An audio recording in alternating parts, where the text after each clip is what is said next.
अस्सलाम वालेकुम, मैं हूँ डॉक्टर नाइला, कंसल्टेंट गायनेकोलॉजिस्ट और आईवीएफ स्पेशलिस्ट गायनी सॉल्यूशन के फोरम से। आज हम बात करेंगे कि अब बरसात के मौसम के अंदर ज़ख्मों की जो रिकवरी है या हीलिंग है, क्या वो स्लो हो जाती है। मेरे बहुत सारे पेशेंट आते हैं और वो कहते हैं कि डॉक्टर साहबा मौसम इस तरह का है, तो आप हमें कुछ एक्स्ट्रा केयर बताएं,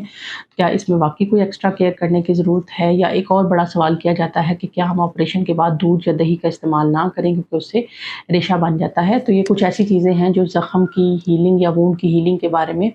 कुछ मिसकॉन्सेप्ट्स हैं जिनको हम क्लियर करते हैं। जो बरसात का मौसम होता है बेसिकली इसके अंदर ओवरऑल ह्यूमिडिटी या मॉइस्चर जो होता है वो एयर का वो बहुत ज़्यादा बढ़ जाता है। इसलिए कुछ इन्फेक्शंस जो उनको ग्रो करने के लिए मॉइस्चर की ज़रूरत होती है, जरासीम जिनको ग्रो करने के लिए मॉइस्चर की ज़रूरत होती है, जैसा कि फंगस हो गया, अमीबिक डिसेंट्री होगी, कॉलरा वगैरह हो गया, ये बहुत ज़्यादा हाईली मल्टीप्लाई होते हैं। तकरीबन तमाम जो जरासीम हैं, चाहे वो वायरस हों, चाहे वो बैक्टीरिया हों, वो ह्यूमिड मौसम के अंदर यानी कि नमी वाले मौसम के अंदर एक्स्ट्रा ग्रो करते हैं और हॉट मौसम के अंदर इतनी ग्रोथ उनकी नहीं होती है क्योंकि वो टेम्परेचर उनकी ग्रोथ को स्लो कर देता है। तो लिहाजा ये बात तो साबित है साइंसी तरीक़ाकार के तौर पे कि जो ह्यूमिड मौसम होता है, बारिशों का मौसम होता है, उसमें ना सिर्फ जरासीम की ग्रोथ बहुत आराम से होती है, बल्कि जो जरासीम की ग्रोथ के लिए रिक्वायर्ड मीडियम होता है, यानी कि नमी होती है, वो चूँकि बरकरार रहती है इसलिए उसकी ग्रोथ ज़्यादा हो जाती है, बल्कि ट्रांसफ़र भी ज़्यादा होता है। वो बारिशों की वजह से जो कंटेमिनेशन है वो भी ज़्यादा हो जाती है। और अगर आपका इस मौसम के अंदर ऑपरेट हो रहा है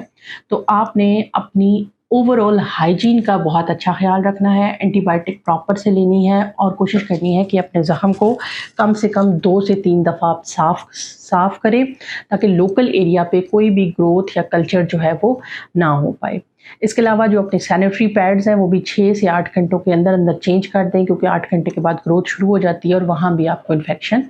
हो सकता है। इसी तरह से हम पेशेंट को ये इनकरेज करते हैं कि अपनी डाइट में प्रोटीन ज़्यादा रखें क्योंकि प्रोटीन जो अंडों की सफ़ेदी या चिकन, मटन, बीफ जो लीन है वो बेसिकली आपके वाइट सेल्स को स्ट्रॉन्ग करता है और आपकी इम्यूनिटी को बेहतर करता है। बहुत सारे पेशेंट हमें कहते हैं कि हम दूध या दही का इस्तेमाल कर सकते हैं। दूध या दही इटसेल्फ ज़ख्म को ख़राब करने में कोई रोल प्ले नहीं करता है, बल्कि दूध के अंदर पाई जाने वाली और दही के अंदर पाई जाने वाली जो प्रोटीन होती है वो ज़ख्म को हीलिंग में हेल्प करती है।